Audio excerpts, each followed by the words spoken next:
বাংলাদেশ জাতীয়তাবাদী দলের কেন্দ্রীয় কমিটির মহাসচিব জনাব আজকের এই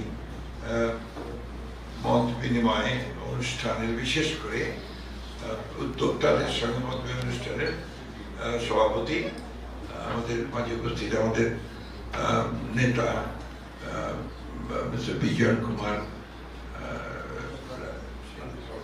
সরকার জাতিগোষ্ঠীর জাতীয়তাবাদী গোষ্ঠীর যে দল আছে তার নেতৃবৃন্দ এবং আপনার উদ্যোক্তা যারা আছেন আমাদের বোনেরা তারা সবাইকে সালাম আদাব এবং নমস্কার। আমি বক্তৃতা করবো না, আমি শুধু আপনাদের যে বিষয়গুলো আপনারা আলোচনা করেছেন সেগুলো বিষয় নিয়ে আলোচনা করব। প্রথম কথা আপনারা বলেছেন যে যারা বিনিয়োগ করতে চান অর্থাৎ আপনাদের যে পার্লার বা অন্যান্য ছোটখাটো যে সমস্ত আপনাদের বোধ হয় তাঁত আছে নাকি আছে না? আচ্ছা, সেটা তো এলাকাতে এবং সেটাকে মার্কেটিং করেন আপনারা? আপাতত স্যার ওই যে কিছু কিছু বিভিন্ন কারণে সমস্যার কারণে আমাদের যেটা ছিল এটাও বন্ধ, আমার কাছে যেটা ছিল এটা বন্ধ, শেয়ার করে যেটা ছিল সেটা বন্ধ। আচ্ছা, এটাতে আমি আপনাদেরকে কথা দিতে পারি একেবারে যে আমরা যদি সরকার গঠন করতে পারি তাহলে আমি নিশ্চয়ই আমরা আপনাদের জন্য এই বিশেষভাবে যে আপনাদের ব্যবসায়িক যে প্রতিষ্ঠান পরিষদ উদ্যোগের আপনারা উদ্যোগ নিচ্ছেন সেগুলোর জন্য বা আলাদা সেল করে দিয়ে আমরা এটার জন্য আলাদা ব্যবস্থা করবো ইনশাআল্লাহ। আপনারা আপনাদের বিশেষ করে আমরা অফিসের কথা বলেছেন যে অফিস থাকলে আমরা সেটা আমাদের বসার ব্যবস্থা হয় এবং আমরা সবাই সেখানে যোগাযোগ করতে পারি। আপনারা খোঁজ নেন যে কোথাও যদি আপনার কোনো পরিত্যক্ত ভবন সরকারের থাকে, সেরকম যদি থাকে সেটা আমাদের জানানো, অথবা আপনার কোন জায়গায় একটা জায়গায় আপনার ভাড়া নিতে পারেন সেই ভাড়াটা আমরা পরিশোধ করব, এই ধরনের ব্যবস্থাটি করতে পারেন, সেটাও আমরা কিন্তু করতে সক্ষম হব। লিমিট এই লক্ষ লক্ষ টাকা বাড়ি ভাড়া করলে কিন্তু তা দিতে পারবো না, যেটা দেওয়া সম্ভব এই জায়গায় করবেন। দুই হচ্ছে যে আপনারা নারী আসনে অথবা ইলেকশনে আপনাদের প্রার্থীকে নমিনেশন দেওয়া যায় কিনা এটা আপনাদেরকে আমি এখান থেকে বলতে পারবো না এখনই, কারণ আমাদের পার্টি আছে, পার্টির সিদ্ধান্ত হতে হবে, সেই হিসাবে আপনাদেরকে আমি বলতে পারবো। তবে একটা জিনিস কি, যে যদি আপনারা রাজনীতি করতে চান, পার্লামেন্টের মেম্বার হতে চান, আপনাকে তো ওই দলে কাজ করতে হবে। এমনিতে আপনাকে একটা কেউ দিয়ে দেবে না, আপনাকে ওই দলের জন্য কাজ করতে হবে, ওই দলের হয়ে আপনাদের একটা ফিগার, একটা লিডার হয়ে দাঁড়াতে হবে, তাই না? এই জিনিসটা আপনাদের মধ্যে আমার যেন মনে হয় আপনার কেন যেন সবটা খুব সাই থাকেন, সবসময় একটা মিটিং এ গেলে পিছনে থাকেন। assert your right, আপনার অধিকারটাকে আপনি প্রতিষ্ঠিত করবেন। আপনি উড়ে এসছেন নাকি? আমি হচ্ছে আপনার হচ্ছে একটা ভূমিপুত্র, এই দেশে এই মাটিতে আপনাদের জন্ম আদিকাল থেকে, আপনার তো অধিকারটা সবচেয়ে বেশি এখানে। আমি বুঝি যে আপনারা যে ঝড় ঝঞ্ঝা ঝাপটা আপনাদের উপর দিয়ে যায় তাতে আপনারা কুল খুঁজে পান না, কিন্তু আপনাদেরকে আমরা এটুকু বলতে পারি যে সেই রাইটকে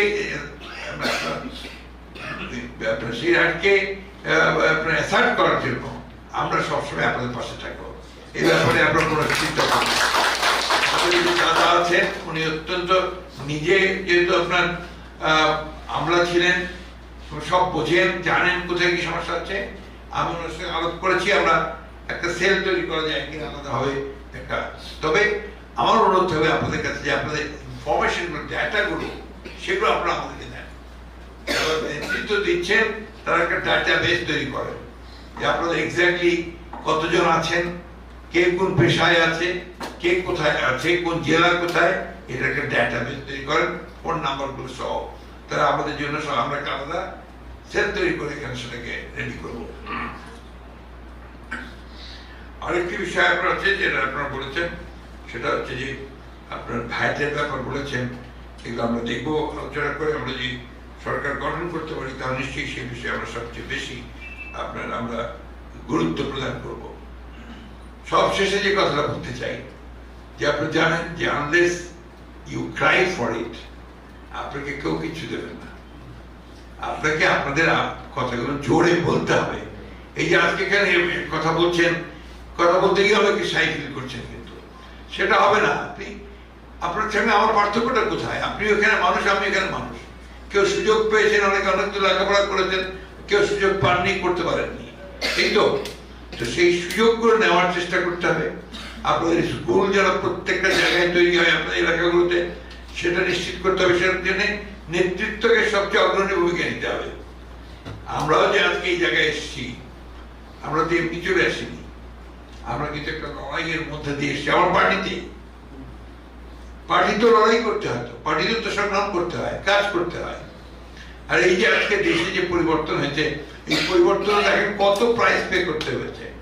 হাজার হাজার মানুষ মারা গেছেন, ছেলেরা মারা গেছে, শিশু মহিলারা মারা গেছে। তার মধ্যে দিয়ে কিন্তু আজকে আমরা এই জায়গায় এসেছি, একটা সুযোগ পেয়েছি, তাই না? তো সেই সুযোগটাকে আমাদের কাজে লাগাতে হবে। এখন আমি আপনাদের উদ্যোগ বিনিয়োগের ব্যাপারে প্রশ্ন করতে চাই। আপনাদের এলাকাগুলোতে কোনো মাইক্রো ফাইন্যান্সের কোনো সংগঠন নাই? ক্ষুদ্র ঋণ আছে? সেগুলো কি অ্যাক্টিভ? সেগুলি অ্যাক্টিভ না স্যার, ওই তারপরে আপনার হাই স্কেল আছে। ও ইন্টারেস্ট খুব হাই। হাই মানে এগুলি ওটা ইন্টারভিউ করে চলে যায় সেগুলি। ওটাতে আপনারা ঘুরে উঠতে পারেন। উঠতে পারেন না স্যার। আচ্ছা, যারা এখানে শহরে বিনিয়োগ করতে চান আপনার পার্লার বা অন্য কোনো কিছুতে, এখানে কোনো সেই ধরনের সুবিধা নাই? আচ্ছা, আমি এগুলো নিয়ে কথা বলছি একটু। আমি ইতিমধ্যেই আপনার অগ্রণী ব্যাংকের চেয়ারম্যানের সঙ্গে কথা বলেছি। আপনার এই মিটিং এর মধ্যে বসেই উনি আপনাদেরকে একটা সময় দেবেন। আপনার 5 জন উদ্যোক্তা তারা নামটাম ঠিক করে ফেলেন। 5 জন উদ্যোক্তা আমি টাইম দিলে আমরা সেই সময় গিয়ে আপনারা তাদের সঙ্গে দেখা করবেন যে তাদের যে সেল আছে তাদেরও আপনার ক্ষুদ্র ব্যবসায়ীদেরকে সহযোগিতা করার কতগুলো ব্যবস্থা আছে, সেগুলো যেটা আপনারা করতে পারেন না সেটা দেখবেন। আর আমরা সরকারে আসলে আমরা আপনাদের যে ক্ষুদ্র ব্যবসায়ীদের, ক্ষুদ্র উদ্যোক্তাদের যে স্বল্প সুদে, একেবারে কম সুদে যারা ব্যবসা ঋণ দেওয়া যায়, সেই ব্যবস্থাটা আমরা করবো ইনশাআল্লাহ। আমাদের দলের প্রতিষ্ঠাতা শহীদ জিয়াউর রহমান, তার কাছ থেকে আমরা অনুপ্রেরণা নেই। তিনি যখন আসলেন, দায়িত্ব নিলেন, আমার এখন মনে আছে উনি যে এলাকাগুলো অনুন্নত এলাকা সেগুলোতে ব্যবসা করার জন্য 2% ইন্টারেস্ট করেছিলেন। আমার রাজশাহীতে আপনার খুব পেছনে পড়া ছিল রাজশাহী বিভাগ, তিনি বললেন রাজশাহী ডিভিশন ডেভেলপমেন্ট বোর্ড করলেন। সেই ডিভিশন ডেভেলপমেন্ট বোর্ড 2% ইন্টারেস্টে লোন দিল, এবং তখন অনেক আপনার উদ্যোক্তা শিল্পপতি তৈরি হয়ে গেল। এটা ঋণটা সবচেয়ে বড় সমস্যা। আমি আপনাদের কথা দিচ্ছি যে আমরা এই বিষয়গুলো নিয়ে অবশ্যই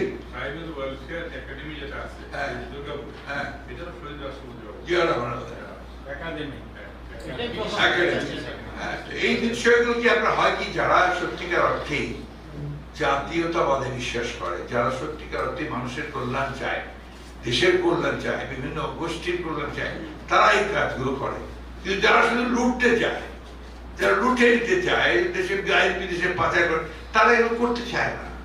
বিভেদ সৃষ্টি করে রাখে, বিভাজন সৃষ্টি করে রাখে, দিয়ে জাতির মধ্যে আপনার ডিভিশন তৈরি করে। আর এর মধ্যে দিয়ে কিন্তু আমরা আমাদের সত্তাকে হারিয়ে ফেলি। আমি আপনাদের বলছি যে আপনারা সবাই একত্রিত হন, ঐক্যবদ্ধ হন। আপনার জাতীয়তাবাদ যে দর্শন, সেই দর্শনটাকে, যেটা দাদা খুব সুন্দর করে বলেছেন, এই দর্শনটাকে যদি আপনারা প্রচার করেন এবং সেটার তলে আসেন, আপনি নেতা হবেন। তো আপনি তো নেতা হয়ে যাবেন। সে তখন আপনাকে আর এই আমার পেছনে, বিজেতার পেছনে ঘুরতে হবে না। You will become the leader, you will represent your community. ঠিক আছে? এই জিনিসটাকে মাথায় রাখবেন। আর প্রাগৈতিহাসিক চিন্তাগুলো বাদ দিয়ে রাখুন, নতুন আধুনিক চিন্তা করেন। সে আধুনিক চিন্তা আপনি আপনার নিজেকে অ্যাসাস করবেন। ঠিক আছে? নিচে আপনার তলায় অনেকে অনেক কিছু বলে, অনেকে আপনাদের যে বলেন মূল্য দেয় না, মূল্যায়ন করে না, এটা হবেই। কারণ আপনার সমাজ তো সেইভাবে এখনো গড়ে ওঠেনি, উদারতা আসেনি। সে উদারতা সৃষ্টি হতে হবে, সেই কাজটা আমরা শুরু করেছি। আমাদের লোকগুলোকে আমরা ট্রেন আপ করছি, তৈরি করছি, সেভাবে যেন আমরা সবাই মিলে একসাথে কাজ করতে পারি। একটা জিনিস সবসময় মনে রাখবেন, কেউ কিছু দেবে না যদি আপনি অ্যাসার্ট না করেন, আপনি না চান, তার পেছনে যদি আপনার শক্তি প্রয়োগ না করেন। আমাদের নেত্রী দেশনেত্রী বেগম খালেদা জিয়া, তিনি এবার আমার ঠাকুরগাঁতে গিয়েছিলেন। ঠাকুরগাঁতে আমার প্রচুর মাইনরিটি কেমন ছিল, প্রায় 1,35,000। এক রাত্রে উনি এখানে ছিলেন। আমি সেদিন ব্যবস্থা করলাম যে আমি মাইনরিটির লিডারদেরকে তার সঙ্গে বসিয়ে দেবো। প্রায় 110 জন লিডারকে আমি তার সঙ্গে রাতে বসালাম সাইকিটাতে। তিনি সবার সব কথা শুনলেন। তাদের মধ্যে যিনি সবচেয়ে ভোকাল ছিলেন একজন উকিল বলরাম গো ঠাকুরতা, তাকে তিনি বলে যে আপনি একটু দাঁড়ানোর পর যে আপনি আমাকে কালকে মন্ত্রী বানাবো, আমার সঙ্গে চলেন। উনি থতমত খেয়ে গেছেন। গিয়ে উনি করতেন মুজাফর ন্যাপ, পলিটিক্স আর কি, ন্যাপের মুজাফর ন্যাপের। তিনি বললেন আমি পরে বলবো, আমি এই যে আপনি হেরে গেলেন। উনি সাথে বললেন আপনি আজকে রাজি হয়ে গেলেন, কালকে আপনাকে আমি নিয়ে যেতাম সাথে করে আমার সঙ্গে যে মন্ত্রিত্ব অভিজ্ঞতা, আপনি আপনার কমিউনিটির কাজ করতে পারতেন। এই ধারণাটা থাকতে হবে যে আমি আমার কমিউনিটির কাজ করার জন্য আমি কাজ করব সরকারের সঙ্গে, এই বোধটা থাকতে হবে। আমরা সবাই মিলে ঐক্যবদ্ধভাবে দেশটাকে গড়ে তুলি। আর বিএনপি কমিটেড যে বিএনপি আপনাদের সঙ্গে অর্থাৎ জাতিগোষ্ঠীর সঙ্গে কাজ করবে, এবং আমরা কাজ করবে না শুধু তাদের স্বার্থ নিয়ে কথা বলবে, তাদের মানে জেনুইন গ্রিভান্সেস গুলোকে পূরণ করবে এবং তাদের সমাজে রাজনীতিতে প্রতিষ্ঠার জন্য তারা কাজ করবে। তো এটা আপনাদের কাছে আমরা প্রমিস বাউন্ড, এটা আমরা শপথ থাকলো। হ্যাঁ, ঠিক আছে, আসেন আপনারা, আমরা এখানে কাজ করি, লেটস সি আমরা করতে পারি কিনা। তো